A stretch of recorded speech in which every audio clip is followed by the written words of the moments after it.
Somme 10. 네. Pourquoi, ô Éternel, es-tu si loin? Pourquoi te caches-tu au jour de la détresse? Le méchant, dans son arrogance, poursuit les pauvres et il les prend dans ses traquenards. Le méchant tire vanité de son avidité. Le profiteur maudit et nargue l'Éternel. Le méchant, dans son arrogance, déclare: Dieu n'existe pas et ne va pas chercher plus loin. C'est là le fond de sa pensée. Toujours ses procédés lui réussissent. Tes jugements sont bien trop hauts pour retenir son attention et il se débarrasse de ses adversaires. Il se dit: tu ne risques rien et tu sais pour toujours à l'abri du malheur. Sa bouche ne fait que maudire. Ses mots sont trompeurs et violents. Sous sa langue acérée fleurissent des propos méchants et blessants. Il est posté en embuscade à proximité des jameaux. Et dans un endroit bien caché, il assassine l'innocent. Ses yeux épient les faibles. Il se tapit dans sa cachette comme un lion dans sa tanière.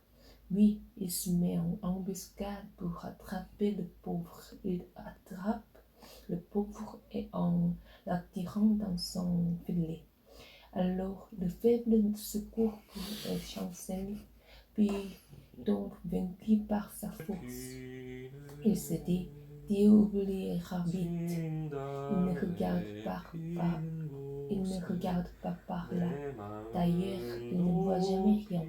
Lève-toi, Éternel, Dieu intervient et n'oublie pas les malheurs. Pourquoi donc les méchants se moquent-ils de toi et pourquoi se dit-il: Dieu ne demande pas de compte? Pourtant, toi, tu vois bien la peine et la souffrance, tu veilles pour tout prendre en main. Le faible s'abandonne à toi, tu viens en aide à le flanc. Abat la force du méchant, ce criminel, et fais-le rendre compte du mal qu'il a commis pour qu'il n'en reste plus de traces.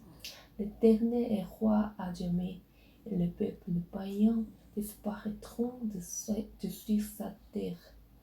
Éternel, tu entends les attentes des affligés. Tu leur redonnes du courage et tu prêtes l'oreille pour faire droit à le flanc, ainsi qu'à l'opprimé, et pour que l'homme, cette créature terrestre, cesse de semer la terreur.